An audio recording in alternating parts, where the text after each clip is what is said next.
trust myself. I need you to make it turn. I know.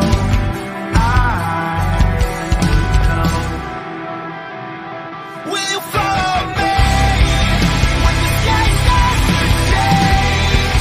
Yeah, we won't be afraid.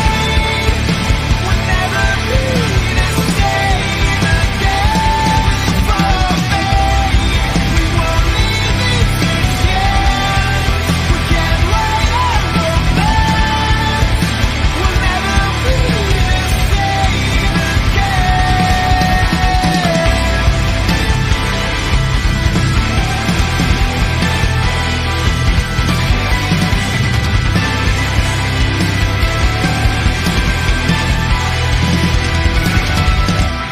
I could keep the light from turning into darkness. You'd be my escape. What have we been told? Easy to unfold. Future might seem out of reach, but we're getting close.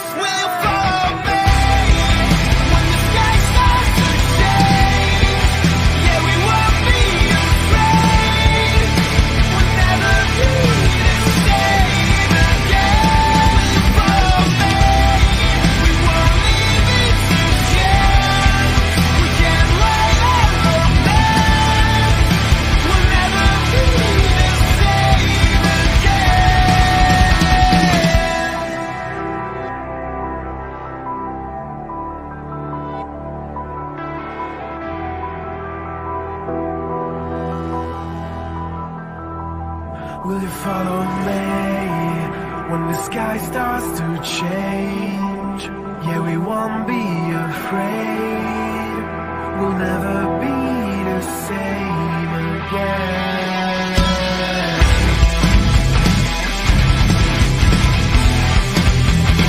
Will you follow me? We won't leave it to chance. We can't write our romance. We'll never be the same again. Will you follow me when the sky starts to change? Yeah, we won't be afraid. We'll never be the same again. Will you follow me when the sky starts to change? Yeah, we won't be afraid. We'll never be the same again. Will you follow me? We won't leave it to chance. We can't write our romance. We'll never be the same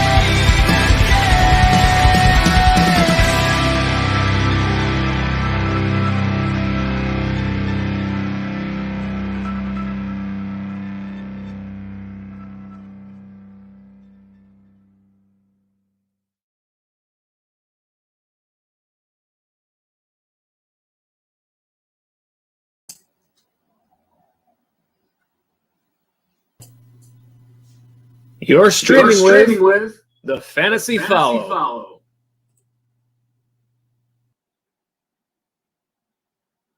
The 2021 Fantasy Football Draft season is here, and it's time to get it started with our kickoff show. We're live, and it starts now.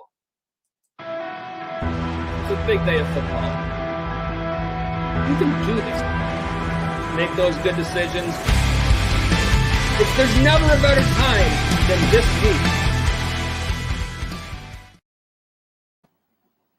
What's up, everybody? Welcome to the Fantasy Follow. This is TFF Live, and this is our draft season kickoff show. Can you believe that we are just about a month away from the 2021 NFL football season and some more great fantasy football fun? This is a great time of the year, going through all your drafts, getting ready for your seasons. We hope you all got started. We hope you've done a lot of mock drafting so far, with a lot more to go. But nonetheless, we are here. This is our draft kickoff show. We're glad to be back.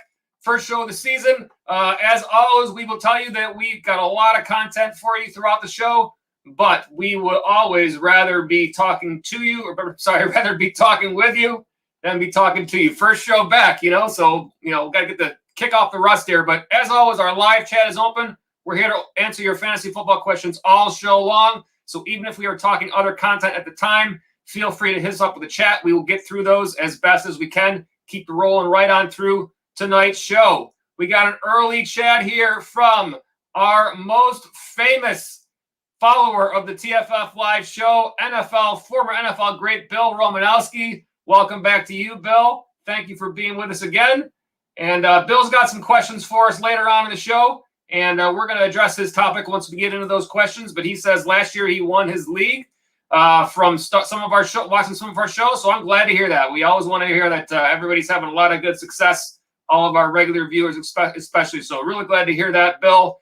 Your draft is Saturday, so no better time than now to get going. And as always, good luck getting ready for your drafts. All right. On tonight's show, we're going to run through some of the top headlines, the overall headlines entering the fantasy football season this year as we get ready for our drafts. A lot of news throughout the offseason. We're going to kind of recap some of the biggest news and kind of talk about how that will impact your fantasy teams as we move forward. The biggest news, of course, is that 17 games this year, an extra week of fantasy football. That is actually great news for everybody that enjoys this, as we all do. And by all means, I think that for those of you that are out there actively seeking out the information, whether it be on this channel or as I always say, there are plenty of opinions out there. I know it's not just mine.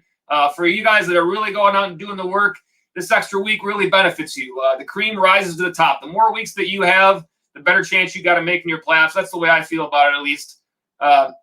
So I'm definitely looking forward to that extra week. It'll be a little bit more work, a little bit more waiver wire, a little more trades, all that good stuff. And obviously, what we all love is talking fantasy football and having a great time throughout the season. So one more week is great.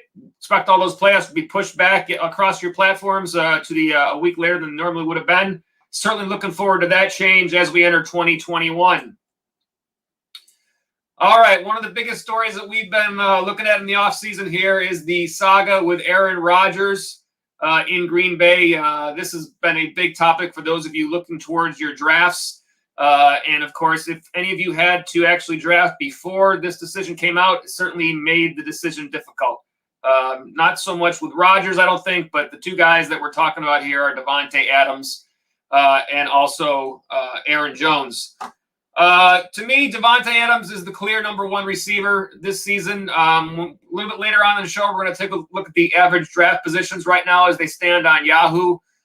He is not number one right now in ADP, but I'm sure a lot of that has to do with the fact that there was so much uncertainty going into the season. I know you've got other guys up there, a Tyreek Hill and a Stephon Diggs, who are certainly worthy, but I feel like Adams is still the main guy this year, especially given the fact that we expect that Rodgers we'll be peppering him with targets as usual. And also Green Bay, we expect to be a good team again this year. So again, if you're, especially if you're playing in PPR leagues, to me, Davante Adams is most likely going to be your first receiver off the board in most drafts. If he's someone you're looking to target somewhere in the middle of that first round to late first round, I think it's a great time to go ahead and try and get him. And I certainly look forward to trying to do that myself. I know that last year I had Michael Thomas in a couple of leagues and got kind of bitten by him not really being as active. So I certainly wouldn't mind having a top guy like Adams. And I think Aaron Jones is not anybody to shy away from either this year. I think he'll be just fine as we go throughout this season. All right, well, we've had a lot of players moving teams in the offseason as usual. Of course, we've seen some trades, some free agency. As always, when this stuff goes down, it impacts fantasy. And taking a look at some of the players who are on new teams this season, of course, headlined by Julio Jones going from the Falcons to the Titans. A little bit to talk about there in terms of the outlook for both sides of that trade. We will take a look at that next after we go through the rest of these players. Kenny Golladay, another top guy that's in mind. He's now with the New York Giants. So far this season, the Giants has been a little bit of a show out there in New York. Kind of difficult to say what's going to happen there. And I know a lot of times, to me, it's not a bad thing to think about shying away from receivers, switching teams. Kind of have a tendency to not necessarily might pick up quite as much production as they were used to in the past. I don't know if this will be the case with Golladay. I would expect him to easily be the number one target there for Daniel Jones. It's just a matter of what that team does, how competent that team ends up being. So far, we've seen a little bit of turmoil in the preseason, so we'll kind of see how that plays out. Some quarterback movement here to speak of. Of course, Carson Wentz dealing with injury right now. He is now with the Colts. It'll be interesting to see how that impacts their offense. We would expect the Colts to be a good team. Don't know if that will make a difference in Wentz's performance because he certainly struggled last year with Philadelphia. And then we saw that trade with Matthew Stafford and Jared Goff swapping places. Stafford now going to the Rams. Perhaps a little bit of an uptick there for Robert Woods and Cooper Kupp. Hard to say. In terms of Goff and Detroit, I am a little bit worried about the outlook for the Lions this year. Obviously, they're probably not going to be a top team in terms of winning games, but that doesn't mean that they can't be fantasy productive. Not a lot of targets for Jared Goff in Detroit. One would think that T.J. Hawkinson would probably be a benefactor there as a result of that. But certainly will be interesting to see what happens with all those guys. And in addition, we've seen, in addition to the top names, some other guys that have changed teams. A.J. Green going to the Arizona Cardinals. See if he has any production there. Corey Davis to the New York Jets. Hard to say if he's a true number one receiver or not. We'll find out there. Obviously, new coaching staff there. Mike Davis, Atlanta Falcons, running back there. It doesn't look like Atlanta is so far targeted anybody else in terms of veteran running back. So it could be a little bit of a sleeper there for Davis, who was somewhat productive in his fill-in role for McCaffrey last year with the Panthers. John Brown to the Las Vegas Raiders. Interesting to see what happens there. There are not a lot of weapons in terms of wide receivers there, so he could possibly make an impact there. Certainly a lot to talk about there in terms of players moving teams. And as I said, the most notable of those is that Julio Jones trade. Julio Jones now going to the Tennessee Titans. And a lot of changes in line for both teams fantasy-wise as a result of this, aside from just the possibility of what we expect Julio to do. It certainly makes a big difference on a couple of other players that are prominent in fantasy, and that would be Calvin Ridley for the Falcons and also A.J. Brown for the Tennessee Titans. Taking a little bit of a look at what we saw last year, just to kind of put this in perspective. Last year, Calvin Ridley had a great season with Atlanta, much of that due to the absence of Julio Jones with injuries. So if you actually break down the numbers, take a look at what Julio and Calvin did when they were both on the field versus Calvin without Julio Jones. And certainly, as you can see, Ridley's targets drastically went up without Julio Jones in the lineup. So I think we can definitely expect Ridley to take his spot as the number one receiver there.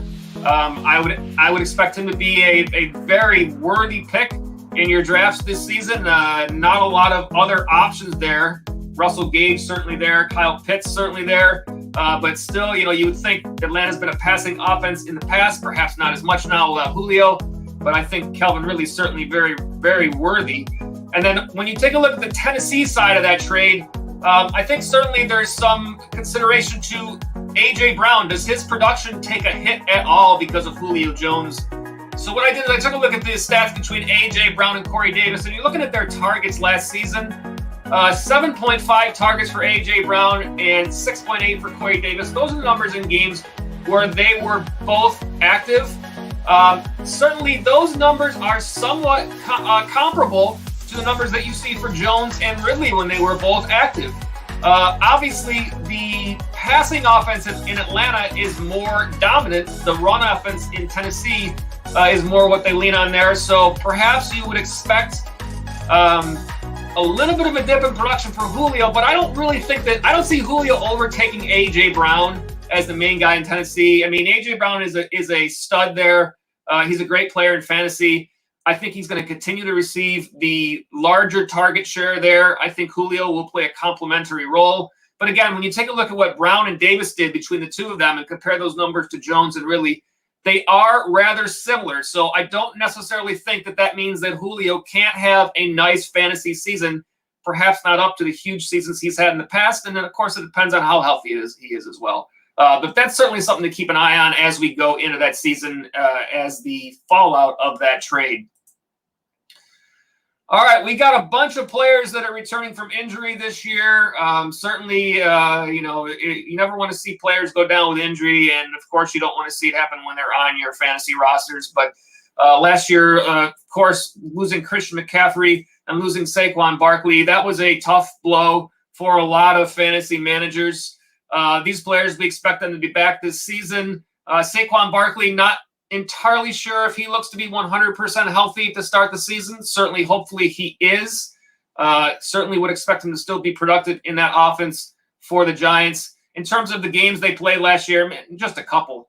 Austin Eckler, I think, is a very nice pick this year, especially in a PPR draft. He did miss a bunch of games, certainly played more than the top two guys did.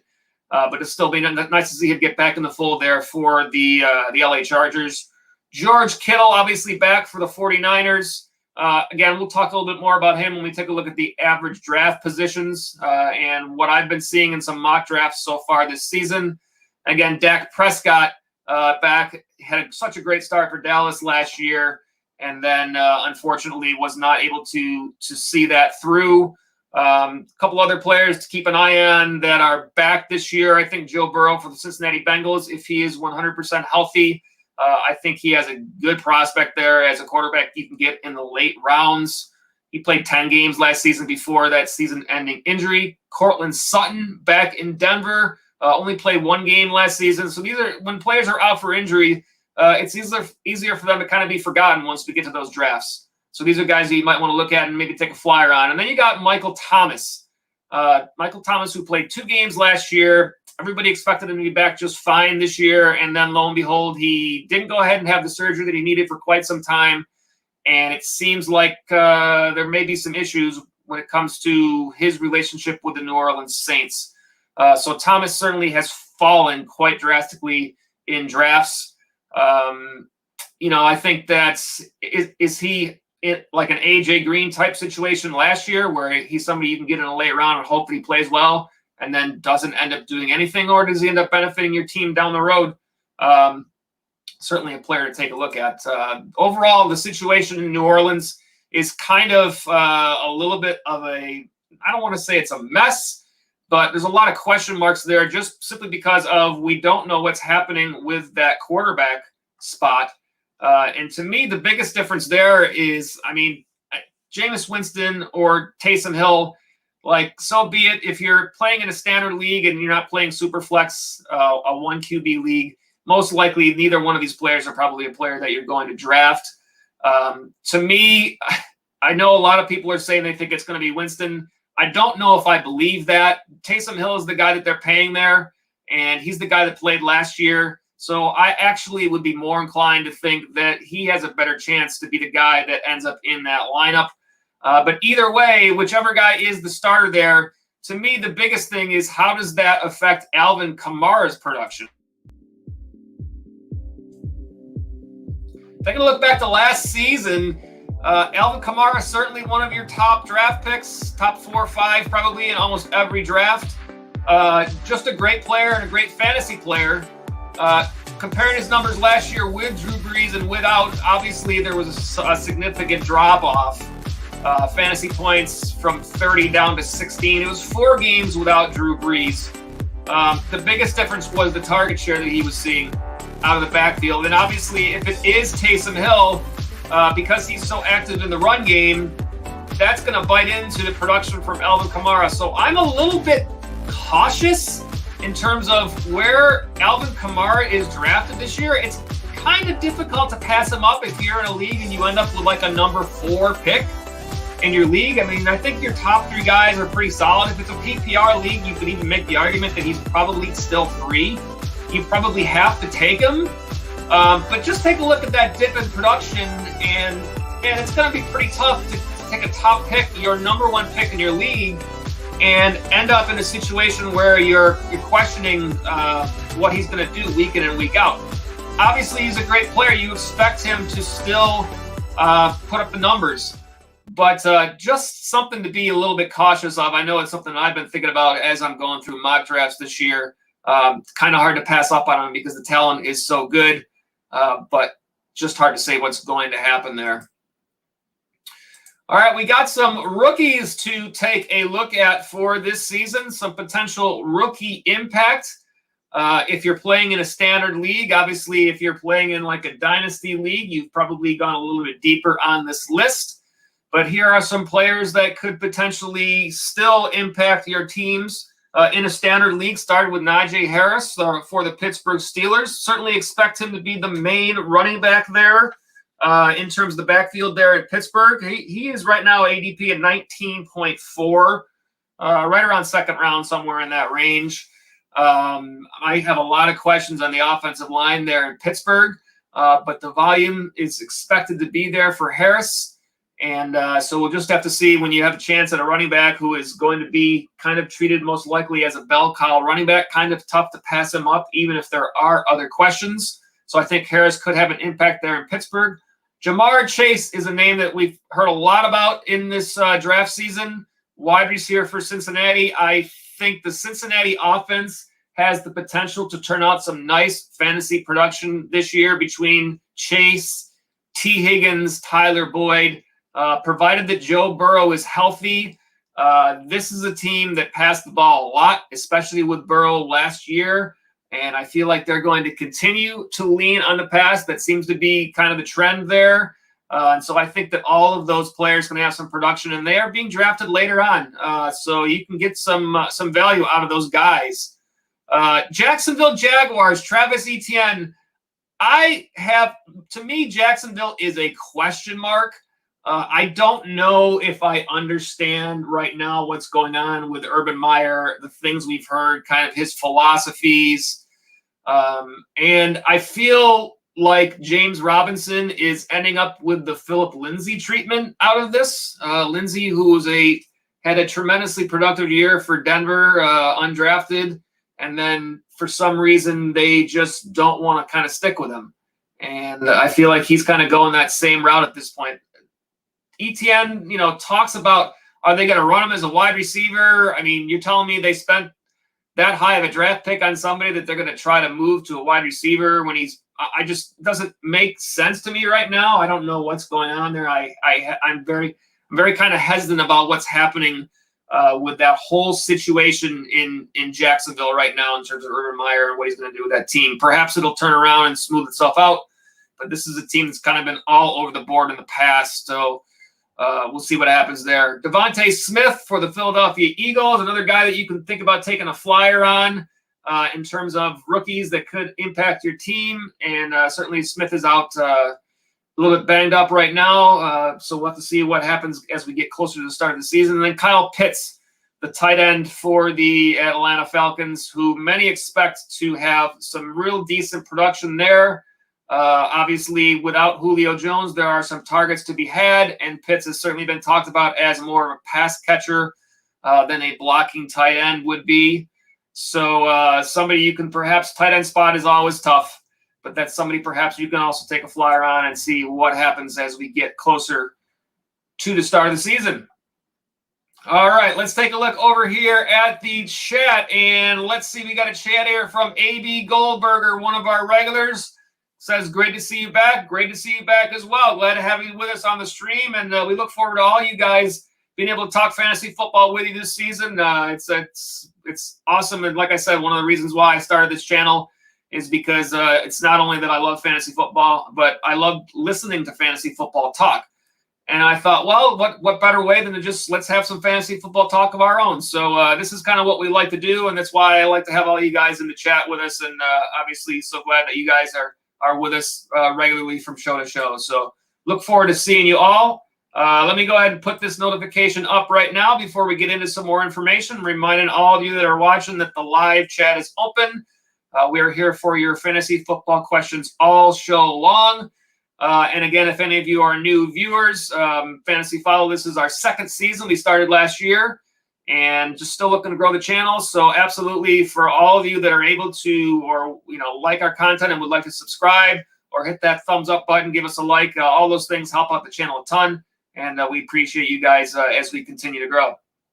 All right, I'm going to go ahead and get back to our most famous viewer, former NFL great Bill Romanowski. And Bill has jumped in with our first topic today, and he says Antonio Gibson or Najee Harris in the second round seems to be a question this year. I'm going with Gibson if the scenario comes to me. I would agree with this, Bill. I love Antonio Gibson. I loved him last year. I think the Washington team is actually in line to have some really nice fantasy value this year. I know I heard Matthew Berry talk a little bit about this on some of his stuff with ESPN. Of course, he's a Washington fan. But I think the addition of Ryan Fitzpatrick as a quarterback there is going to open up some doors. I love Terry McLaurin as a pick this year. I haven't had Terry McLaurin on teams in the past. If any season to get him, this is it. I'd love to get him. In a couple of mock drafts that I've done so far, he's been a little hard to come by. So I'm guessing I'm not the only one thinking that way. But Ryan Fitzpatrick is a guy that's willing to take chances. And so for a guy like McLaurin, that means potential value. McLaurin is a great player, and his quarterback play has been a little bit iffy over the past, obviously. So if he's able to get a full season with a guy like Fitzpatrick who is willing to sling it, I think there's some real potential there. And also, I think that Washington is going to be a team that has a solid defense, and that might give them the opportunity to actually lean on the run game throughout the season and not have to always throw the ball. So I think that's kind of why either of those two players, to me, are good values. I think, obviously, Gibson is a great talent. And, he had some injury problems last year, but hopefully we don't see that again. I think there are fewer question marks with Gibson than there are with Harris.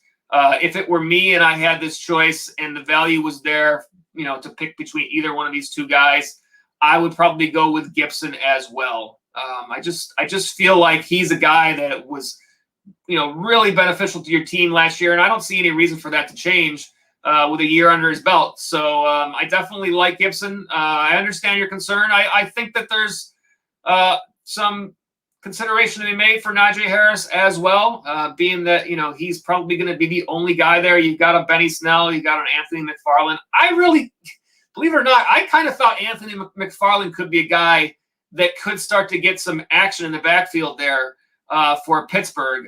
It hasn't happened yet. He did start to get a little bit of work last season down towards the end. Obviously, Connor was struggling. It really wouldn't surprise me if he's a guy that gets some more play there for Pittsburgh. I don't know if that will impact Harris or not. We'll just have to see. But, again, to me, I really think I think Gibson is a fine thought there, and I see that you popped in here and you say awesome. And, I think that's what I would want to get if I could get him on my team. I know in some of the mock drafts that I've done so far, I have been able to get Gibson, and I hope to be able to actually have that happen, once we get started with the season. Tell me, Bill, while you're in the chat there, give me an idea how many fantasy leagues you think you're going to be playing in this year. I know you're someone that's pretty active and likes to follow the show, so I'm interested to hear on kind of what your outlook is. I know you said you have a draft on Saturday, but hit me back in the chat if you're still on here and let me know what you've got in line and what kind of leagues you're playing in. I'll be interested to kind of hear some of that input from you. All right, and while I'm waiting on that, I'm going to jump back over here, and let's go ahead and get back to the content that I have lined up for the show. Before we do that, again, I will put up the notification. For those of you that might be new viewers, as always, the live chat is open. We got lots of content to go through, but by all means, we would rather be talking with you than just talking to you. So we are here for your live chat. Hit me up with any questions that you have throughout the show, or if you just want to chat it up a little bit. So definitely feel free to jump in there. Even if we're talking about something else, we will get to your chat as quickly as we can. Bill Romanowski says, one league, 500 to the winner. That's a decent looking league there. It's got to be probably a 12-team league. And, hey, if you're the defending champion, man, go for it and get it again. Might as well get 2 in a row while you're at it, right? Back to back. Nothing wrong with that. All right. We're going to talk on today's show. We're going to take a look at a little bit of the draft status for each of the positions as we look into this year's draft season. And again, if any of you have any chat questions about your drafts or about any of these players, feel free to hit us up. We go through as we normally do. I like to kind of put these in order of the way the players fall on your roster as you look at your team. So I usually start with the quarterbacks. We're looking at the average draft position right now, and we use Yahoo as our platform here. I kind of guess that most, or at least the majority of people are probably playing on Yahoo. So that's usually what I go with there. Taking a look at the first section here, which is the quarterback position. And this is kind of a situation where some players like to wait on quarterbacks and some will take a little bit of a chance earlier in drafts. But for those of you who are potentially taking your players earlier, your top players, Patrick Mahomes, by all means, he's the top guy to me. regardless of whether or not there were players that outperformed him last year. I said it at the end of last season. I expect him to still be that main guy. The Kansas City offense should be potent again. Currently ADP of 12.1, so right about in a 12-team draft, either right at the end of the first round or that's the start of your second round if you're going after Mahomes. Josh Allen coming off that great season for the Bills. Obviously, again, I am up here in Buffalo, so we are Bills Mafia here as far as real football goes. Fantasy football is separate to me, but I think Josh Allen, in terms of the combination of his pass game, the amount of weapons he has, and also what he adds you in the run game, it makes him a worthy quarterback, and I think worthy of being number 2. Then this is where it gets a little bit interesting to me. On Yahoo, Lamar Jackson is third, 41.9. That's basically a 4th round pick right now. Some of the mocks that I have done so far, I am surprised at how far Lamar Jackson is falling in the mock drafts that I've done. I mean, this is a guy that is not that far removed from being MVP of the league. Not that I dislike Kyler Murray, not that I dislike Dak Prescott, but I can't see either one of those guys going over Lamar Jackson. If you look at the Jackson and the Murray comparison, to me, like, I would love to have Kyler Murray as a quarterback in one of my leagues. If the situation were presented to me where I have either one of those guys to pick, let's say they fall a little bit and it seems like the value is there. I'm not really normally a guy that takes a quarterback early unless somebody falls. I kind of have a specific draft strategy that I like to play, and usually I'll take probably in most leagues in a normal format my first 6 picks. I don't plan to take a quarterback or a tight end in any of those 6 picks, and then I kind of adjust accordingly based on who's falling from there. But if the situation arose where Murray and Jackson were both falling, and it seemed like one of those was a reasonable thought to go after at that spot, I mean, again, I'd love to have Kyler Murray, but I don't know how I can pass up Lamar Jackson in that spot. I think one of the mock drafts that I did recently, I think he actually fell below Murray and Prescott. I just can't see that. I don't know how I could justify not taking him if there's a quarterback I want to take at that spot. I don't know how I could not go after him at that point. So he's still up there in Yahoo. I do some mock drafting on Fantasy Pros as well. I've seen him fall a little bit more on there. Just kind of interesting to see what happens as that goes through. Kyler Murray, I think, is in line for another good year. Another guy that obviously, in terms of your value, rush yard value, he's going to be there. Dak Prescott, we see him having a little bit of injury problem. It's something to monitor. But that offense in Dallas, I believe, is going to be high-powered again this year, just like it was the start of last season. And for that matter, if they are not a better football team than they were last year, then they're going to be forced to throw the ball again. And that's going to be big points for a lot of their receivers. CeeDee Lamb is a guy that I like quite a bit. Just had a conversation with a friend of mine who is one of our regular viewers on here, and he made a play at trying to get CeeDee Lamb in one of his dynasty leagues, trying to actually make a trade for him. I think it's a great play. We talked over quite a bit, and I think CeeDee Lamb has a great opportunity to have a great season this year. Take a look at the rest of the top 10 here. Russell Wilson is a guy that I will be avoiding in drafts this year. I won't shy away from saying that at all.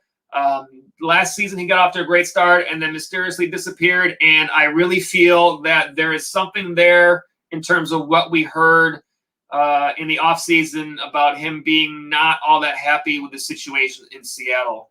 I feel like that's been quiet, and I feel like there's a reasonable chance that kind of rears its ugly head as the season goes on. So Wilson at 54.4 right now, 6th round pick. I will not be picking Russell Wilson in any of my leagues. I want to stay away. In addition, I'm kind of concerned with guys like Tyler Lockett, who had some big weeks and then some complete duds last year. I just don't like Russell Wilson. He's a guy that's on my not draft list this year. But a guy that's definitely high on my list is Justin Herbert. Going as the QB7 in Yahoo right now, 60.0 with his ADP. That works out to a 6th round pick. He falls right in line with my draft strategy. Like I said, I like to take the first 6 rounds and fill up my wide receivers and running backs, and then address my quarterback and tight end after that. So if I'm going to try to pick somebody in the 7th round, he is in a perfect spot.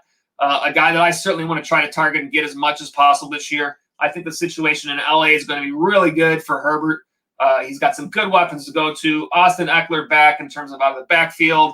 Second-year quarterback. He excelled last year. I love Justin Herbert in this year's drafts. And I also think Aaron Rodgers is another guy that's right in that area. Again, how can you argue with the production that he had last year, and yet he's still going as QB 8? And in terms of everything that went on in Green Bay, of course, that might have something to do with why his ADP is lower. That will probably adjust itself as the draft season rolls along here. But Aaron Rodgers is a guy that has a chip on his shoulder, and the less happy he is with the situation, the more he wants to stick it to him. And by stick it to him, that means he is going to play with everything he's got this year, and then he's going to say bye-bye and move on to somebody else that wants to actually try to find players to help him rather than drafting his replacement and drafting replacement running backs when they're in need of wide receivers. Aaron Rodgers is this is going to be a fun year to watch and see what happens, but I think he's going to crush them this year. So he's a guy that I don't think you can go wrong with there. Tom Brady at the QB 9 spot, 69.2. And another guy that I love here, Jalen Hurts. Now, I'm a little bit wary of taking it if I'm a guy that's going to try to take a quarterback to roll with the whole season. I think Hurts falls far enough down, then there's a little bit of uncertainty there. But I think the upside is huge for Jalen Hurts. Philadelphia, I don't know if they're going to be a very good team this year, but game script might be there week in and week out because of that. And he, of course, is going to add to his value in the run game. I love Jalen Hurts as a pick this year. He's going to be a guy that I will target. And I may even, a lot of times, if you're playing in a standard league, I know you're not necessarily going to draft more than one quarterback, but if you want to take a flyer on somebody, if he's hanging around in a late round and you want to see because perhaps he ends up being a stud this year, I don't think there's anything wrong with going after Jalen Hurts at this point. So going to be really interesting to see what happens there. New coaching staff could be a nice season for him. And just outside the top 10, not on our list here, Ryan Tannehill is next at 11th, Matthew Stafford at 12th, Joe Burrow 13th, Trevor Lawrence 14th, and then we get into the guys like Roethlisberger and Matt Ryan that you might as well disregard in your drafts because you're never drafting any of those guys. But certainly some depth at quarterback this year. No reason to really go after anybody early unless they fall. But if a guy, one of those top guys, starts to fall and you can't pass him up, I can't blame you for it. I know I've done it in the past. And it's especially if you're not a person that likes to kind of be like the quarterback streamer throughout the year and doesn't like to worry about getting a different quarterback in your lineup if you need off the waiver wire, and you end up with one of those guys that's higher up, then absolutely you can stick with that guy for the entire season. Got a chat here from Bill again. He says, I'm going for Josh Allen for my QB, but I think I can pull it off with Herbert. Yeah, I think that's either one of those guys can absolutely be great for you. I don't have the stats in front of me to tell me what the difference is in terms of what they did last year, but we know Josh Allen, was outstanding. I don't think that Herbert was all that far behind. Let me see if I can pull up real quick and see what Yahoo says about last season quarterbacks to see how close they were. And I'm going to check. What I'm going to check here is the average fantasy points rather than the overall for the 2020 season. I'm curious if they will show me that. They may not show me that. No, they won't show me that, unfortunately. And it's Yahoo that I have up here. But Josh Allen's total 439 fantasy points last season in 16 games. He was number 1 overall. Justin Herbert played 15 games. He was 342. So obviously a little bit lower. Yardage. Listen, Allen had 37 touchdowns. Herbert had 31 touchdowns through the air. Very close in yardage. Obviously, the rushing is the big difference. 8 touchdowns. Herbert actually had 5 touchdowns on the ground last year. I don't think that either one of those guys is a bad pick. It's just a matter of how big a price you want to pay for that quarterback. If Josh Allen is there and the value is there, then by all means, you've got the opportunity to kind of stack him with Stephon Diggs. I think they're going to throw the ball a lot, and I can definitely say from what I've heard from listening to Buffalo radio around here, I don't expect the running game to impact that offense. I feel like it's going to be a passing offense all the way. They've added Emmanuel Sanders, which I know, like, Emmanuel Sanders is a name. I haven't loved his fantasy production in recent seasons. I felt like he should have probably shown more production than he has. And to me, here in Buffalo, I know he's there. I know people are going to look at him, but Gabriel Davis to me is the guy that is up and coming here in Buffalo. When you look outside of the top names, when you look beyond Stephon Diggs and beyond Cole Beasley, that next guy up to me is Gabriel Davis, and it will not surprise me at all if a lot of people expect Sanders to be that next guy, like the kind of the third guy in that offense, that by the end of the season you kind of see that flip-flop and you see Davis move into that spot. So if you're a Dynasty League player and you're looking, obviously if you're a Dynasty League player, you probably don't have the opportunity to get Davis because you would have had to get him as a rookie. But if you did get him, I think he's a player that can be very productive for you. I will not be surprised to see him be a main guy there in Buffalo. And obviously, without John Brown there anymore, there is some opportunity for someone else to step up. So we will see what happens there. All right, let's put up the notification again. The live chat is open again throughout the remainder of the show, answering all your fantasy football questions as normal. And if you're watching on replay, feel free to drop us a comment. We love to hear from you in the comments as well. If you got questions there, we try to get back to you as best as we can. And by all means, we just kind of want to hear from you and let you know that you're a part of the shows. So by all means, drop us a comment, and we will look forward to seeing you on future streams as well. Bill says, have a great night. Thanks for the advice. Absolutely, Bill. Thank you very much. Glad to have you with us again. And we'll look forward to talking fantasy football throughout the season with you. And go out and get that draft. If we don't see you before Saturday, go out and crush it and get those guys that you want. Let's get another W for you for the season.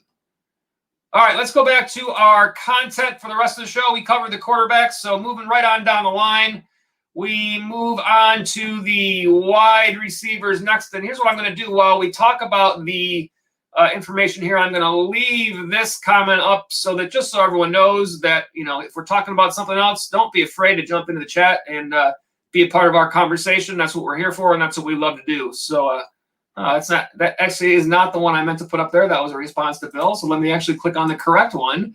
Hey, it's the first show back, right? This is live. It's not TV, but it's live streaming. So, by all means, if you guys have been with me all last season, my lights turn off sometimes in the show and whatever. You never know what's going to happen here on TFF Live. So at any rate, hopefully, as I did last year, I haven't included Antonio Gibson on every single graphic like I did a couple of times. He shouldn't be on the wide receivers. But let's go ahead and take a look at talking the wide receiver average draft position. We've got the top 20 to show you from Yahoo right now. Bill laughs along. He knows. He watched last year. He was probably with us that night that our lights turned off, or one of the many nights that our lights turned off. I've got them plugged in tonight, so hopefully that they don't. But you never know. Things happen. At any rate, wide receivers. And again, I use Yahoo as the platform to kind of compare, assuming that most of you probably do play on Yahoo. We know that a lot of players are on other platforms as well. Tyreek Hill is the number one at the wide receiver spot. And I do see a new chat here, so I'm going to jump right over to that real quick. And this is from the Queek. Let me go ahead and get the graphic off the screen. And you say, first of all, the Queek, I think you might be a new viewer, so welcome to the stream. We are glad to have you with us. You say, I got DK pick 26. I feel like that's a steal. Well, let me take a look and see where I have DK on the board. I definitely think that of the wide receivers in Seattle, I think DK Metcalf is the guy there. I will not be looking to draft Tyler Lockett this year. Too inconsistent for me. I think DK is going to be your number one player in terms of the wide receiver spot. I think there's a reasonable good chance to still get some nice production out of him. Obviously, we see him at number 7 on Yahoo here. 21.7 is the ADP. So if you got him at pick 26, then you definitely got some value out of that there. Somebody else was sleeping on DK Metcalf. He's been a great player for Seattle. I don't see any reason why that doesn't continue. So, yeah, the Queek, great pick there. Let me know. Hit me up who else you had. I'd love to hear about the remainder of your roster. But, yeah, I definitely agree with you there. A very nice pick for you. And let me go ahead and jump on over here. Let me get the graphic off the screen here so I can jump back to this other comment. Chat here from Morris Plays Games. Welcome to the stream, Morris Plays Games. Looks like you might be a new viewer here, so glad to have you with us. You say, I have a question. I have both Keenan Allen and Russell Wilson on my fantasy team from last year, and I want to keep one of them. Which one should I go with? Russell, 2nd round pick. Allen, 4th round pick. As far as Russell Wilson goes, I am not high on him this year. I know that he's been a productive player in the past. I'm concerned with the way last season ended with that kind of drop off in production. That alone might not be enough to concern me, but when you combine that with some of the things that we heard in the offseason, a lot of times they say where there's smoke, there's fire. When you start hearing about a guy that's not content with his situation with the team, wants to be traded, and then all of a sudden they're kind of like, yeah, we've smoothed it out. I mean, have they really smoothed it out, or is there something there that pops up again? Did that have something to do with production dropping off last year? I'm not high on Russell Wilson this year. I think it's a deep quarterback draft. I think you could end up with a lot of other good quarterbacks. If you take a look at that top 10 in quarterbacks that I showed before here, I mean, you've got guys down that line behind Wilson that can be great players for your team. Justin Herbert and Aaron Rodgers and Jalen Hurts, Ryan Tannehill is just outside of that list. So I think that you can probably be okay going away from Russell Wilson. On the other hand, Keenan Allen, that offense in LA, I think is going to be stout this year. We saw him have huge production last year. I would expect his production to be a little bit less this year than it was last year because of the fact that I feel that all those targets last year are going to be cut into somewhat by Austin Eckler. We saw when Eckler returned towards the end of the season that he actually kind of impacted Keenan Allen a little bit. But nonetheless, Allen is the clear-cut number one guy there, especially if you're playing in a PPR league. He's a guy that's going to get his targets, going to get his catches. The yards should be there. I love Justin Herbert as a quarterback, so you got a good guy throwing him the ball. And aside from that, you're talking about, in terms of your keeper, Allen is a 4th round, Wilson is a 2nd round. So he's lower down. You're not giving up as much. And if I'm not looking at that the right way, Morris, tell me.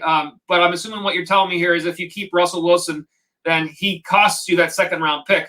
If you keep Keenan Allen, you would be able to make that 2nd round pick, and then you would lose the 4th round pick. So if that is your situation, based on the value that you're getting there for your team, to me, I love Keenan Allen. It's the first show of the year, so it's my first chance to say this because I usually do qualify this with all of our shows. I like to give you my opinions, but I, by all means, don't think I'm the only opinion out there. So I try to give you some information to back up my thoughts as well as I don't want to just come out and say, hey, it's Keenan Allen and nothing else. Like I want to try to talk it through. So that's my thoughts. I really love Keenan Allen this year. He's a guy that I'm going to try to get. And for me personally, Russell Wilson is not. So aside from my personal thoughts, the fact that you're giving up a higher pick to keep Wilson than you are for Allen, I think benefits you as well. So I kind of think that in terms of your question there, Keenan Allen is a fine choice. But as I always say, whichever guy you end up going with there, I do hope they crush it for you this season. All right, let me see here from the Queek, another chat here. What are your thoughts on the Gaskin situation? I think Myles Gaskin is going to be the guy in Miami this year. I obviously that doesn't have to be the case. I'm just taking a look at my charts here to find Miami.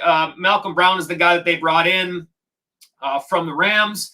You have to remember that last year, the thing with Miami is that it seems like they're a team that likes to stick with one running back and doesn't really like to kind of mix it up in their backfield, which is a situation that you like.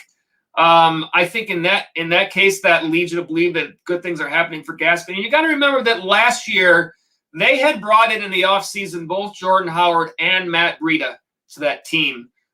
Jordan Howard has not shown to be a productive player in the past couple of years. Matt Breida baffles me. I still don't understand why he's not getting more play somewhere. I feel like he's a productive player. Now that he's in Buffalo, I don't know how they're going to use him. But Gaskin was the guy there despite having those other players there last year. So, I mean, to me, like Malcolm Brown, is he more in line to take work away than those guys were last year? I don't see it. I think that Gaskin is a guy that I would be willing to draft. He's a guy that's going to be later down in your leagues. Let me see if I have his ADP here. Let's see if I have him on my graphics that I've already built. Myles Gaskin, not even in the top 20. Let's see where he falls on my list here. 54.0 his ADP, a 6th round pick. So if you're talking about, I know you said that you already have him, but just to look at it from a perspective of value in terms of this year's draft, you're talking about a running back, and it's hard to come by running backs that deep into the draft that actually have a chance to be productive to your team. I think he is one of those guys that can be. Another guy in that same line is Darrell Henderson, based on the situation with the Rams. Looks like he's going to have the whole backfield there. Similar situation to like a Mike Davis in Atlanta. I think that, to me, there's a good chance that that situation shakes out where Gaskin gets the bulk of the work. So if that's the case, you love it. And you know that he was productive for you last year. Aside from that, I don't love Tua Tagovailoa at the quarterback spot there. So, does that mean that their offense struggles, or does that mean that they have to lean on the run game a little bit more? Who knows? But if it's the run game side, then you're going to benefit from that. So yeah, I think I like Gaskin. To me, I think there are definitely running backs that I would rather have him over. So I don't dislike your situation there at all. I think he's going to be a fine player. Hopefully it works out for you. And I know, like I said, if I get him in some drafts, I'm going to be looking for the same sort of production out of him myself. So yeah, I think you're all right. We'll see what happens as we get into the season. But this is why we love fantasy football. It's playing along, seeing what happens, and rolling with everything. But thank you again, the Queek, for the question. And again, if you guys, and if any of you guys are new to the stream, like you might be, the Queek, again, glad to have you in the chat. Look forward to seeing you on future streams. And if you enjoy what we're doing here, feel free to hit that subscribe button or drop us a like. Like I said, we're still a growing channel. So both of those things definitely help us out a ton. But appreciate the question. Morris Plays Games says, yeah, I got sort of lucky with Eckler taking some of Allen's points as I was able to pick him up from the waiver. You picked up Austin Eckler off the waiver wire. Wow. That's yeah, I can say that in one of my leagues that I played last year, I did see Austin Eckler hit the waiver wire. And it baffles me because this was a league that had IR spots. And I could not understand why somebody would drop Austin Eckler when they could have just stashed him and kept him for the remainder of the season. I think he's going to be a good player this year again. And I think in PPR leagues especially, he's going to be a productive guy there. So he's a guy that I would certainly like to get. He's been going a little higher than I expected in some of the mock drafts that I've done so far this year. So we'll kind of just have to see what happens there. But yeah, interesting that a guy like that will land on the waiver wire. I will say in one of my leagues that I played last year, Stephon Diggs was on the waiver wire partway through the season, and I thought to myself, what?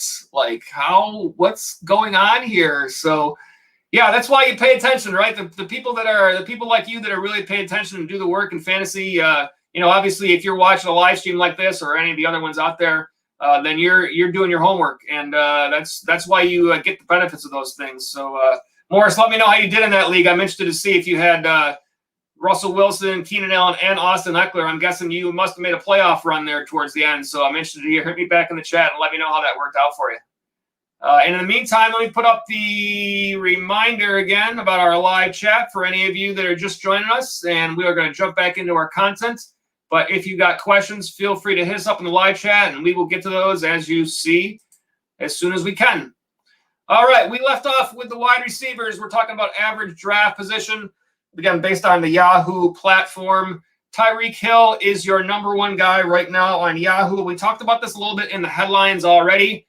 Of course, I don't dislike Tyreek Hill. I don't dislike Stephon Diggs. But to me, Davante Adams is the number one pick in terms of wide receivers. Nothing against those other two guys at all. I think that it might be a little bit of a preference there in terms of if you're picking at that spot. But if it's me, I'm going with Davante Adams. If I'm in a spot where it's the right time to take that receiver in the first round instead of the running back, I'm usually the guy that will try to get the running back early, try to get him in the first two picks if possible, both of them.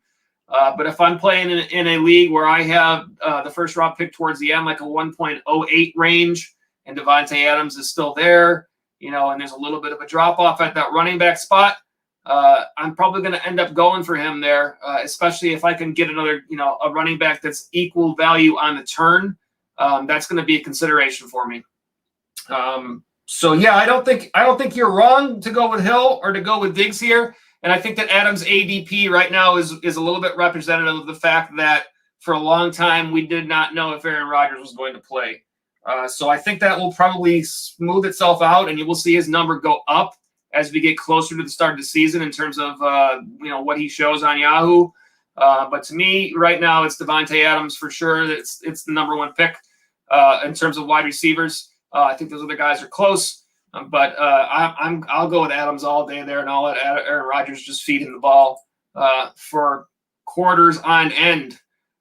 Number 4 is Calvin Ridley. I think Calvin Ridley, we talked about him a little bit earlier when it comes to the situation in Atlanta with Julio Jones being shipped out of there. I think Calvin Ridley is in line for a very nice season. I think he's your number one guy without question there. And looking at 19.6 as his ADP right there, middle of the second round. I've seen, definitely it's a good player to target as potentially if you end up with running back start and he happens to fall to the top of that third round, you can grab him. I think he's a nice player to start off your roster with. Same player in that realm is DeAndre Hopkins, been a great player in the past. No reason to see why that wouldn't continue. 19.8 has his ADP right now, again, middle of the second round.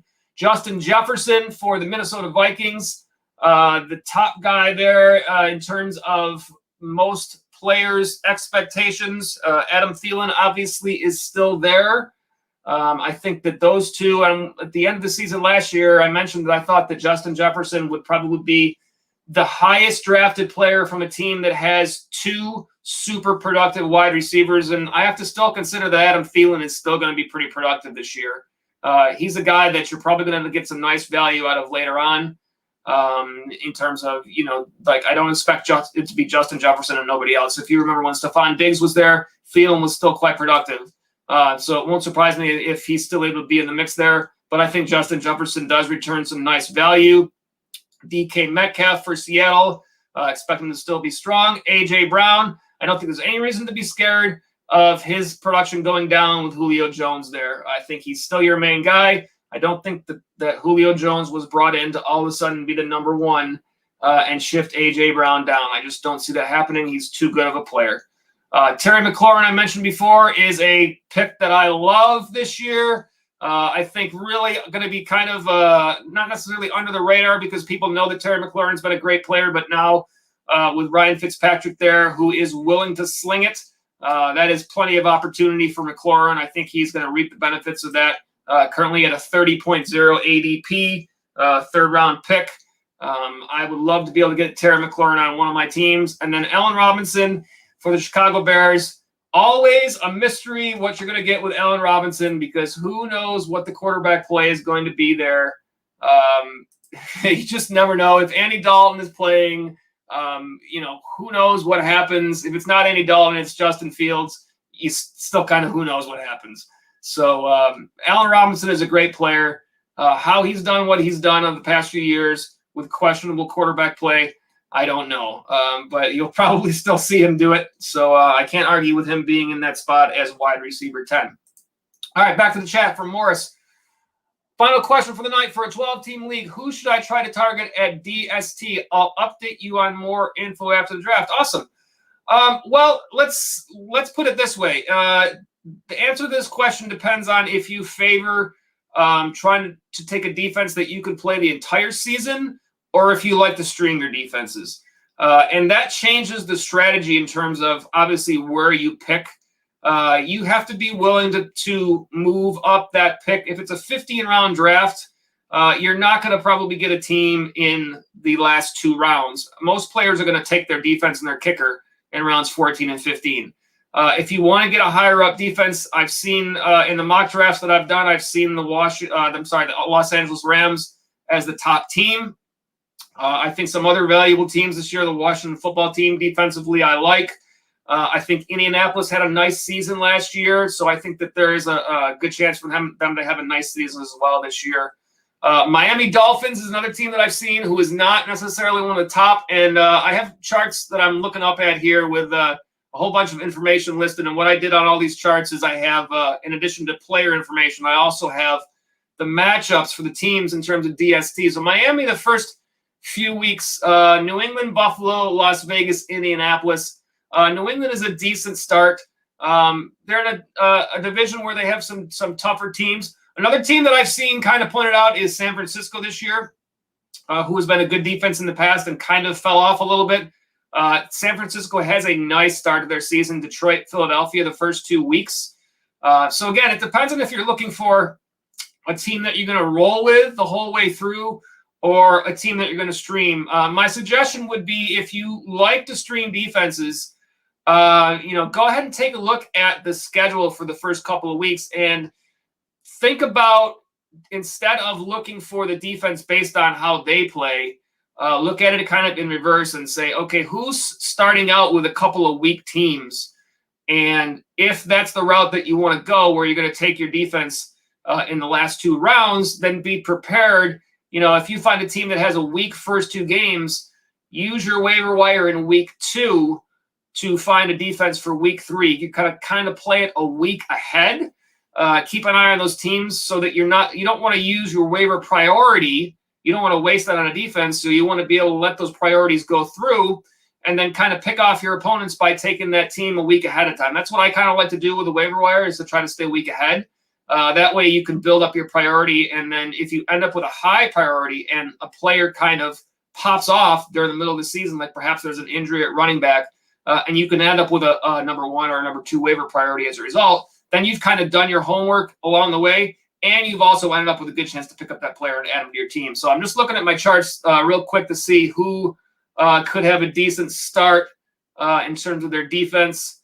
I think Minnesota starts with Cincinnati the first week. They've been a good defensive team in the past, haven't been quite as great, but they have a decent start there. Let's see, who else do I see along the way that has some weak opponents? Carolina starts off with the Jets. Let's see, anybody else that stands out here? Not so much so far. You don't want Jacksonville starts out with Houston and then Denver. I can't imagine that Jacksonville's going to be a good defensive team, but those Houston and Denver, I don't think are going to be very good this year. So there's some thought to be given there. Not really anybody else that super stands out there as I'm looking along the way. The Patriots start out with the Dolphins and the Jets first 2 weeks. So Bill Belichick up against Tua the first week. You know how he likes to wreak havoc with young quarterbacks. And then the Jets in week 2, same situation there. Patriots are the team that you could think about there in terms of a nice 2-week start, and then kind of scour your waiver wire for what you want to do after that, if that's the way you like to go. So hope that helps, Morris. As I always say, whichever guys you go with there, whichever defenses you go with there, I absolutely hope that they crush it. And glad to have you as a new viewer as well. We look forward to seeing you as the season moves on. Let me put up the notification here for everybody else that's watching. Our live chat is open as we continue to go through our content, so feel free to jump in with anything else that you have, questions, or just any general chat about fantasy football. We love talking with you guys, even if we're on other content. So we will get back into our wide receiver list, and we are on to the top 20, 11 through 20 spots in terms of the average draft position for wide receivers on Yahoo. And again, this is information to keep in mind as you do your drafts. You know, a lot of you guys, if you're watching the stream, obviously you're doing your homework. So you're probably out there doing your mock drafts. It's all about getting value, understanding where those players are, and trying to figure out where you can get them at the right spots if they fall to you. It's not necessarily always about trying to find the players that you like. It's more about finding out where you can find that value as that draft goes along. So here are your players 11 through 20 as they stand right now. Keenan Allen, another player that I love and have had on many rosters in the past for the Chargers. Justin Herbert, great quarterback, throwing the football. He's going to be their main guy there. A guy that I think is underestimated by a lot of fantasy players, and that means potential value for you that you can get him. I have no issue with going after Keenan Allen again this season. I look forward to doing that. Chris Godwin for the Tampa Bay Buccaneers. See, now this is the thing for me, like between these two, like let's say it came down to a choice between Keenan Allen and Chris Godwin. I mean, I'm going to take Keenan Allen all day because Chris Godwin, there's so many mouths to feed in Tampa Bay. Allen, is going to be the top guy. You always have Mike Evans there. You still have Antonio Brown there in Tampa Bay, and Tom Brady's the guy that spreads the ball around.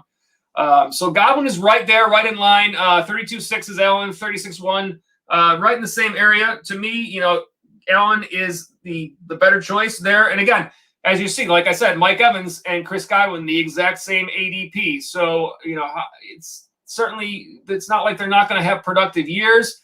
But again, it's a split a little bit where, it's a little bit less predictable and possibly a little bit less consistent. Not that either one of them are not still good players. The guy I like on the left side of that list, along with Keenan Allen, is CeeDee Lamb. As you see, Lamb and Amari Cooper are 14 and 15. And I think it's very reasonable that Lamb has moved ahead of Cooper this year in terms of the average draft position, going just a little bit ahead. You have to expect that with Dak Prescott healthy and with the Dallas Cowboys team that more than likely will be forced to throw the ball a lot again this year, that both of those guys are going to see a lot of targets. To me, of the two, my preference is Lamb. If I ended up with Cooper because he fell to me, I wouldn't feel bad about it. But of those two, I would rather try to see CeeDee Lamb end up on my roster. Robert Woods at 16 for the Rams, new quarterback there. Interesting to see how that plays out. Woods has been a decent player in the past. A little bit tricky to me. I've had him on a couple of rosters, and he's a player that I've had a hard time predicting when I wanted to play him, when I wanted to sit him. Nonetheless, 45.6 there. Julio Jones with the Titans. Cooper Kupp again. Woods and Kupp, same team. Adam Thielen, I think, is going to be a nice value if you get him this late in the draft, 51.1. So, when you're talking about getting a guy like that in the 5th round, I think he can reasonably put up some nice production for you again this season. And then DJ Moore for the Carolina Panthers at number 20. Some of the guys that are outside of that top 20, we had Tyler Lockett at 21. Tyler Lockett's a player that I'm staying away from at all costs this year. Just too inconsistent over the past. If you look at his overall season, it looks like a nice season, and until you look at the actual week by week, and there are too many weeks where he was just, putting up duds for your team. Deontay Johnson at number 22 for the Steelers. I like him. Brandon Ayuk for San Francisco. Will be interesting to see what happens there with Deebo Samuel there for the whole year. Odell Beckham for Cleveland. Not a guy that I'm going to go after there. Cleveland is going to lean on the run, I think. The next guy up there is Kenny Galladay, and I do like Kenny Galladay. It's a little bit of a flyer there, being with the Giants and a new team, but I expect him to be the clear-cut number 1 target there amongst a kind of jumbled situation that it's turning out to be there. Chase Claypool next along the line. Another guy I like for Pittsburgh, T. Higgins and Jamar Chase. Next 2 guys after that for Cincinnati. Talked a little bit about that before. I think there is some value to be had in the Cincinnati Bengals this year with a healthy Joe Burrow. We saw them really throw the ball a lot last year. I think, to me, out of those 3 guys, I think T. Higgins is the best choice of the 3. I think Jamar Chase, the familiarity with Burrow is probably going to take him a long way. And I think Tyler Boyd is a slot receiver, especially if it's a PPR league that you're playing in. I think there's some value to be had there with Tyler Boyd. So I like all those guys, even though Cincinnati is not probably going to be a top-notch team in terms of wins and losses. I still think there is some good value there to be had in fantasy. So those are players that I like in terms of wide receivers. All right, we're halfway through the content here. As you see, we've got our chat notifications still up on the screen there. So feel free, as I always say, if you have a chat and we're in the middle of other content, feel free to jump in with your chat, and we will get to those as soon as we can. Here's a chat here from Bobby Schmerda. Welcome back, Bobby. Glad to have you back with the stream. One of our regulars says, yo, brother, just checking in. How you doing? I'm in South Africa. Wow, getting up for some business, but I'm wishing you the best, and I'll try and tune in the best I can this season. Well, that is, I have to say that maybe the first viewer that has let us know that they're watching our live stream from South Africa. I think that's pretty awesome. Appreciate it, Bobby. Glad to see you here. And as always, best of luck as we go towards the start of the season. Hope that you're able to, while you're over there attending to business, hope that you're able to still get those mock drafts in, doing your homework and getting ready for the season. Hope that you can have another successful run this year. And again, appreciate all you regulars, and glad to have you back with us tonight. So awesome to see you here, Bobby, and safe travels, of course. All right. Back to our notification. We will jump back and continue with our content as we're rolling right along, talking about the top average draft position lists as we're going through draft season. This is our draft kickoff show for the year. So next up, we'll take a look at the running backs. Again, looking on the Yahoo platform, I assume that most of you players play on Yahoo, or at least the majority of you. So that's what I use. There obviously are a lot of other platforms out there. I just kind of tend to default to Yahoo for a lot of the research that I do for these shows. No surprise here. Christian McCaffrey, the number one, coming back from injury this year. It will be awesome to have Christian McCaffrey back. Looking forward to another nice season there in Carolina. I don't see any reason for things to change in terms of Matt Rule and his coaching staff, just because the quarterback situation is going to be a little bit different there. I don't see that impacting McCaffrey's production. I think he's clear-cut number one. 2 and 3 could be, to me, either depending on what type of league you play in. If you play in a PPR league, you're probably leaning towards Dalvin Cook because you'll probably see a little more production there in the passing game. In a standard league, you could make the argument for Derrick Henry as number 2. I like them both. I think that Dalvin Cook obviously had a great season last year. So did Henry. I don't see any reason for either one of those to change. Two teams that are looking to run the ball quite a bit. I think you'll see plenty of production for both of those players. If you are drafting in the top 3 spots in your league with any of those guys, I think you're going to be in really good shape. From there, there start to be some questions. Right now on Yahoo, Alvin Kamara is still the 4th at a 4.5. Ezekiel Elliott in the 5th spot there, 6.3. As I talked about a little bit earlier in terms of Alvin Kamara, I have some questions because of the quarterback situation in New Orleans. If you didn't see it earlier, go ahead and scroll back to our stream or take a look again after our stream is over at some of the stats that I presented at the top of the show for Elliott. I'm not trying to sway you away from him if you like him, but just something to think about. In the games last season when Drew Brees didn't play, the fantasy outlook was a lot different for Kamara. I think he certainly has the talent, and I don't know why he wouldn't overcome that when having a full season to prepare in that offense there. Still some question marks. I don't know how you pass up Alvin Kamara in that spot because he's a great player. Ezekiel Elliott, a down season last year for the Cowboys. Again, the Cowboys this year, I think, are going to be a potent offense. You have to expect that Elliott has a bounce-back season.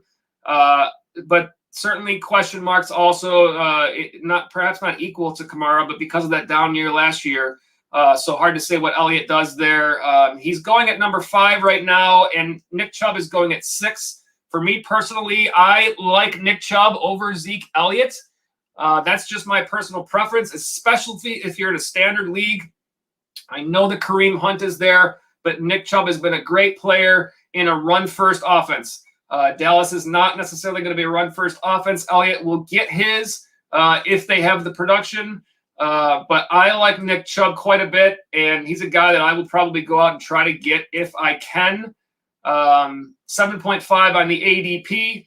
Then we have Jonathan Taylor at 7th. Jonathan Taylor, big expectations this year. I'm a little bit more hesitant than some on Taylor, especially when you're talking about the uncertainty now that Carson Wentz is hurt. You would expect him to get his share of the work. They still have other guys there like Nyheim Hines, and Marlon Mack is back. I wouldn't expect him to cut into his work all that much. Saquon Barkley at 8 is interesting to me because I feel like Saquon Barkley being 8 is simply because of the fact that there's concern over whether or not he's fully healthy. I feel like if we knew he was fully healthy, Saquon Barkley would be going ahead of Jonathan Taylor in drafts and potentially ahead of Nick Chubb also. So it's just a matter if you're willing to take that chance. If he is back to healthy, I can't see why he's not going to be able to put up numbers again. Something to keep an eye on. If for some reason he's not ready to start the season, be sure and handcuff yourself with Devontae Booker. He's the guy there in terms of if Barkley can't start the year. So if you are going to take that chance, you want to make sure and protect yourself. Don't end up in a situation like I did a couple of years ago where I drafted Le'Veon Bell not knowing if he was going to hold out or not.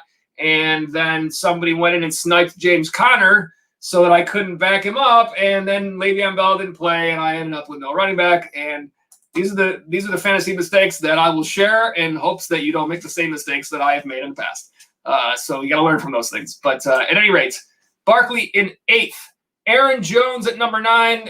I think he'll be just fine for the Packers. And Austin Eckler at number 10. 17.3, a second-round pick. I think Austin Eckler is going to be a great player this year. I think he's probably going to outperform that draft position for the Chargers, especially if he's healthy. So I think Austin Eckler is a guy that you could target with confidence. Let me jump back over the chat here. I see a chat here from the Queek. Rate my team, 12-team PPR, quarterback Herbert, running back Cook, Clyde, Gaskin, Melvin Gordon, Ronald Jones, wide receiver Metcalf, Ayuk, Jerry Jeudy, Curtis Samuel, Tyrell Williams, who I think could surprise some people this year, Brian Edwards, and then tight end Irv Smith.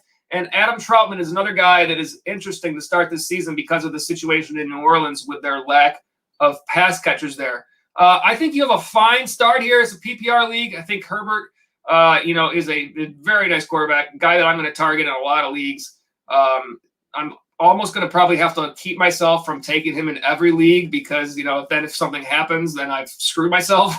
But I like him that much, and he falls right in that spot where I like to draft my quarterbacks. So I think there's a good chance that I'm going to end up drafting Justin Herbert a lot this year. So I certainly like your pick there. Dalvin Cook as your RB1 for sure. I'm a little bit hesitant on Clyde Edwards-Helaire this year. I know that production last year wasn't quite what people expected for Kansas City. Still a high-scoring offense, but I like the fact that if you're in a situation where you need to think about swapping out as your RB2, you do have Gaskin there, and we'll see what Gordon does there. For Denver, he still should be the main guy. And even Ronald Jones is a guy that I think is going to be undervalued in drafts this year. You can pick him up late and potentially get some good production there. So I think you're in good shape there. I'm going to assume that you have a flex position, so you have some nice options if you want to put a running back in your flex there. If you are going with a Cook and Edwards-Helaire as your starters, you got some nice choices to fill up that last spot. Your wide receivers, I like Metcalf a lot. I like Brandon Ayuk, and I'm very interested to see what happens this year with Deebo Samuel and George Kittle both back. I would expect that to eat into his volume a little bit. So we'll just kind of see how that plays out for Ayuk. Again, Tyrell Williams is a guy that I feel like is might be underestimated in the fact that he could have some unexpected production this year. Brian Edwards, another young guy, we'll see what he does. Curtis Samuel in Washington, I like the Washington offense. He's not a player that I was as high on when he was in Carolina, but we will see what Washington does with him there.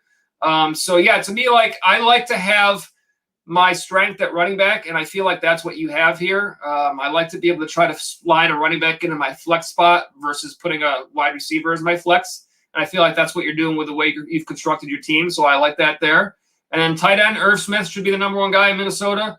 And Adam Troutman is a guy that, as I've started to do mock drafts this year, I've started to think about the situation there with New Orleans and Michael Thomas being out. What are they going to do for pass catchers there? Troutman is a guy where you could pick up some nice value. I can't stand the tight end spot. That is my own personal opinion. There's nothing more frustrating than trying to figure out who to play week in and week out unless you drafted a Travis Kelce or one of the top guys. For me, in drafts, if you don't get one of those top guys, I am basically not going to draft a tight end until every other spot on my team is full, because their production is so hard to come by. I'm not going to give up value that's there in another player. So if I have to draft late, I know in a lot of mock drafts, I've seen Logan Thomas as a guy that's there late. Troutman is a guy I've seen there late. That's kind of along the lines of where I'm going to be looking. Even in doing these live streams and doing start sits every week, going through tight ends, it's just looking through these players, and I'm like, oh, Evan Ingram's got a great matchup again. Great. Evan Ingram, I can't stand, because every week he has a great matchup and he underperforms. Oh my goodness, it's frustrating. But I think you're in good shape there. I like the way you've gone about your team. I like the fact that you built it with a running back emphasis. And obviously in a 12-team league, you go out there and work that waiver wire as the season goes through. And as I always say, with all those guys there, I hope you crush it. Hope to see you in future live streams telling us about how you're 4-0, you're 6-0, you're 8-0, or making those playoffs, winning those championships. That's what we love to see. So appreciate the question, McQueek, and glad to have you with us on the stream tonight. All right, let me see here. I'm going to put back up the notification for anybody else that's watching as we continue to go through the rest of our content. I believe, let's see, where did we leave off? We were talking about running backs. We got through the entire first 10 on the running back side. So next up is 11 through 20. Again, the average draft position currently, kind of just again, this is our draft season kickoff show, so that's why we go through some of these season starting stats that can help you out as you look towards your mock drafts, as you do your homework, and as you move toward your actual fantasy football league drafts. Number 11 is Antonio Gibson, a player that I love. Absolutely want to get Antonio Gibson as much as possible this year. Last year, he was a guy that you got super late in drafts, and he gave you great production. I really feel like this year, with Washington being a team that hopefully we see the quarterback spot solidify with Ryan Fitzpatrick, and also a team that has expected to have a decent defense. Those two factors combined mean that I think Antonio Gibson is in line to be in a nice spot there. If the defense holds the day for Washington, he's going to reap the benefit of the game script of a more high-volume run game. And if for some reason they fall behind in games there in the NFC least division that they play in, he's certainly a guy that with better quarterback play could see some extra value out of the backfield. I know they have J.D. McKissick there, but Gibson certainly is capable of playing that role as well. 18.3 as his draft position, second-round pick right now. I would love to have Antonio Gibson. I know Bill Romanowski asked us earlier about the choice between Gibson and Najee Harris. For me, I'm taking Gibson if I have that choice. But obviously, as you look at those numbers, they're very close. So that tells you that players are considering both of those guys. Harris expected to be more of the bell cow role for the Steelers. However, there are significant questions on the offensive line there in Pittsburgh, and we saw the run game struggle there last year. Was that a James Conner factor, or was that just the fact that there were other issues going on? So to me, if I have that choice between those two players, I'm going to try to get Antonio Gibson. If Harris falls to me, I'm not necessarily going to shy away from him. I don't think that's a bad pick because I do think there is some potential there. But my preference there is Antonio Gibson. Joe Mixon is not a guy that I'm going to try to get for Cincinnati. I think that's going to be a pass-heavy offense. I think it's going to be a team that trails in a lot of games, and they're going to have to abandon the run a lot.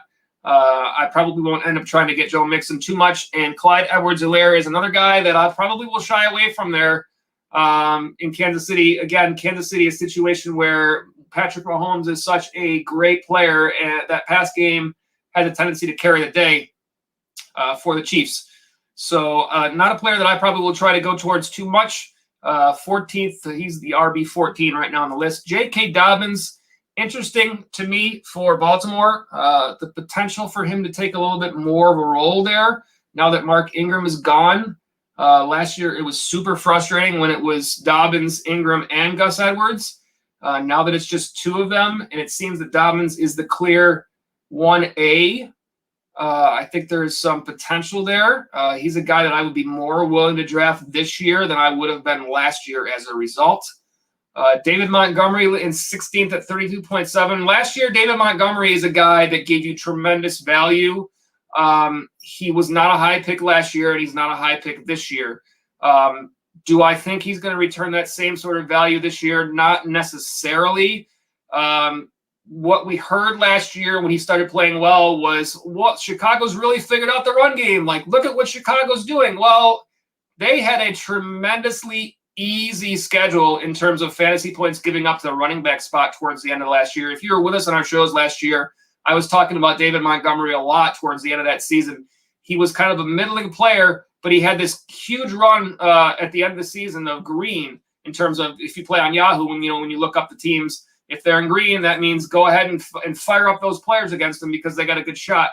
I don't know if Chicago truly did shore up that run game and he does return value, or if it was just the easy schedule. Aside from that, we expect Tariq Cohen to be back in the fold this year. That will take away some of the volume, especially in the pass-catching game. So I would expect Montgomery, while he could still be a decent player, I don't know that I expect the numbers from him that we saw last year. If they are there, then great. We'll just see what happens there. Chris Carson is a guy that I've really liked in the past. For whatever reason this year, I am questioning Seattle more than I have in the past. A lot of it had to do with the things we heard in the offseason about Russell Wilson not being happy there. And I don't know if that's going to turn into a toxic situation. That worries me. I want to like Chris Carson. He still should be the main guy. The only one behind him there, it seems like it's going to be Rashad Penny.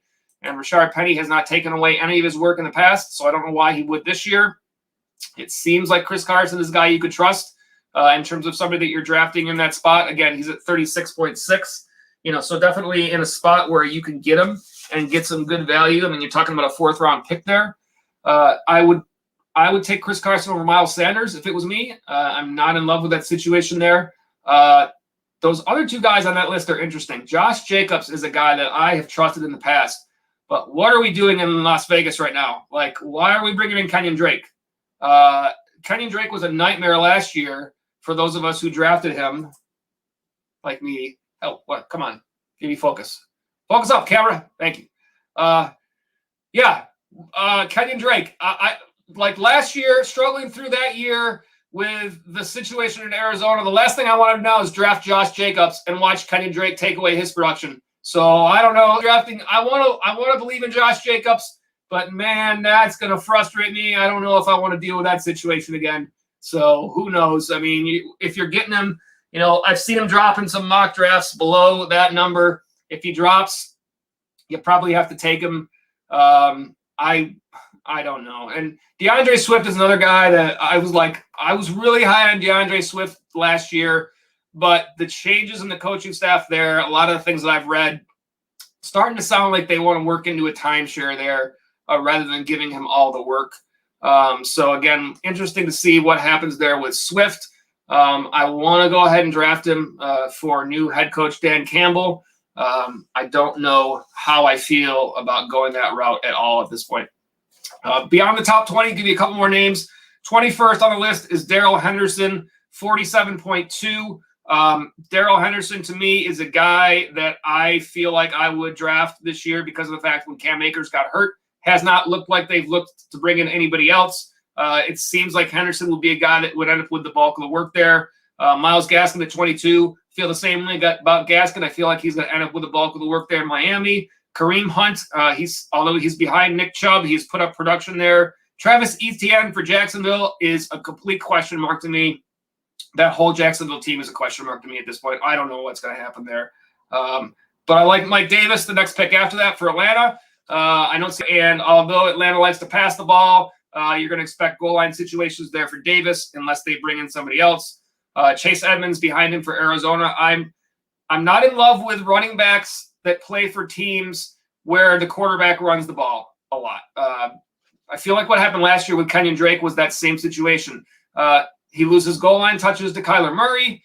He lost pass game work to Chase Edmonds. Before you know it, he's not productive, and you're looking to trade him. So I don't like that situation that much at all. Ronald Jones for Tampa Bay. After that, you see guys like James Robinson.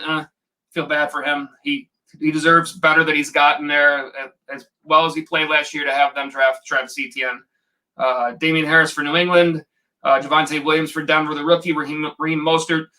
You see some guys worth taking a flyer. Trey Sermon for 49ers, guy you might take a flyer on to see if he works out as a rookie. The guy that I've been trying to target in drafts is Michael Carter for the New York Jets. His ADP at 104.7. I've heard some reports out of New York saying that he looks to be the guy there to get all the work as a rookie. He's someone that I'm looking to. I'm not going to rely on him to be my RB2 right away, but he's a guy that slides into that Antonio Gibson role from last year. When you're working on those drafts, once you get beyond the core of your team, as I like to think of it, you're looking for flyers. And if one of those flyers hits, then all of a sudden you're a league winner. That's what happened for you if you had Antonio Gibson last year. And to me, Michael Carter is someone that fits into that mold. And it's hard to find those flyers at the running back spot with that late of a pick. So if Michael Carter is available deeper into your draft, I know it's somebody that I'm looking for. We'll see how that works out, but that's a name that that I like to look for right now. And so we'll just hopefully I would love to get him on some teams. All right, we're almost through our content here. Again, for those of you that are watching live, if you have any thoughts or questions, feel free to drop us a live chat.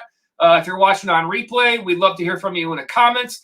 Either way, if you are new to the channel or if you enjoy what you're seeing here and you haven't subscribed yet, go ahead and hit that subscribe button or drop us a like. We're still a new growing channel, our second season. Certainly all those subs and those likes help out the channel a ton. So we do appreciate that, and we appreciate having you with us. We got one last piece of ADP to go through with you tonight, and that is the tight end spot. Everybody's favorite position. This is just brutal as you go week to week throughout the season, but nonetheless, we got to have one. They're on our roster, so here they are. If you have Travis Kelce, you're fine. Hey, how can you go wrong with this guy? He's been absolutely great. 12.1. You're looking at end of the first round or top of the second round if you're going to get Travis Kelce. I'm not a guy that likes to try to draft tight ends early, but for Travis Kelce, I will probably do that this year. I know that last year I did that in one of my leagues with a little bit less certainty of whether or not I was going to like the outcome. It wasn't as bad as I thought. So I don't mind going after Travis Kelce. The next two, this to me is a little bit weird. Darren Waller, George Kittle. In the mock drafts that I've been doing so far this year, I have seen a whole lot of Darren Waller as the second tight end off the board. And early, if you look at the ADP, 29, you're talking about third round. I've been seeing him. I don't feel. I love Darren Waller as a player, and I loved him last year when you were getting him in the 5th or the 6th round. The tight end spot is so hard to have consistent production. I feel like that's high for him. And I also feel like between those two players, I don't think I can justify, despite the fact that he's been great, I don't think I can justify taking Waller over George Kittle. There's too much of a body of work from George Kittle that we've seen in the past just because he was hurt last year. Now, perhaps that's trepidation because of the quarterback position in San Francisco, but is the quarterback position in Las Vegas that much stronger? Derek Carr has been okay. Yes, there are not a lot of other receivers in Las Vegas, but there are not a lot of other receivers really in San Francisco. You have Debo, you have Brandon Ayuk, but George Kittle is their guy. So I don't know. Like if people in my draft are going to try to get Darren Waller and everyone's going to let George Kittle slide, I might go after him in one of those rounds where I wouldn't typically go after a tight end. It's possible. Once you get beyond those guys, to me, if I'm drafting and I don't get one of those first three guys, I am not going to take a tight end until the rest of my roster is solid. That's just my own personal preference. It's just too tough. I'm not going to give up when you have a draft that's deep in wide receivers where you can get good wide receivers 4th, 5th, 6th round and down the way. I'm just not going to give up those guys until I feel like my other spots are solid. TJ Hawkinson, I love as a player. I would love to have him on my team, but he's going to have to fall. I would not probably take Hawkinson higher than the 6th round. Obviously, if that 50.3 ADP, that's a 5th round pick. I can't justify, depending on where I'm at in my draft, I don't even know if I can take him that high. I like him as a player. I think there's not a lot of other players to take away his volume in Detroit, but it's just the tight end spot is just it's the worst. Mark Andrews in Baltimore, same situation. Not a passing offense. Kyle Pitts is interesting for Atlanta. We've heard a lot about him and his potential there. No Julio Jones. There are targets to be had there. That's a guy that is a decent flyer because if it works out for you there, then great. Last year, I thought Hayden Hurst was going to work out real well there. Didn't return a lot of value. So we'll see what happens there. The rest of those guys on those lists beyond Kyle Pitts, I don't know where I'm going with any of these guys. Tyler Higbee, no. Dallas Goedert, no. Don't want any part of the Philadelphia tight end situation. Noah Fant, who's your quarterback? Tunyon is a guy that I would take because of Aaron Rodgers. Once you get past Tunyon, in 11th place is Logan Thomas. Logan Thomas is a guy that I've heard, been hearing a lot of good stuff about. I like him. I had him a couple of leagues last year. You get him late. I don't have to sacrifice other value at other spots to get a guy like that. I prefer doing that than those guys above him. Beyond him, Gronkowski in 12th, Gesicki for Miami in 13th, Irv Smith, Eric Ebron. It's just brutal. Please help us all at the tight end spot. I don't know what to tell you, man. It's just, if you're with us throughout the season, you're going to hear me talk about tight ends. Perhaps this year we'll do something special for National Tight End Day. Maybe we'll do an all tight end show. No, we can't do that. I don't know how we can do that. Yeah, it's tough. It's tough. If you're one of those guys that streams tight ends every week, man, more power to you. It is not easy to do. Yeah, it's a struggle, and I'll be right with you, probably there for the rest of the season. So, at any rate, that is our content for today. This has been the TFF Live Draft Season Kickoff Show. We appreciate all of you guys being with us, all of you regulars and any of your new viewers. Let's put up some of our information here. Let's get rid of this content here, or this, whatever that's called. It's late. Notification there. Tell you about some of our information. We are the Fantasy Follow. You found us here on YouTube.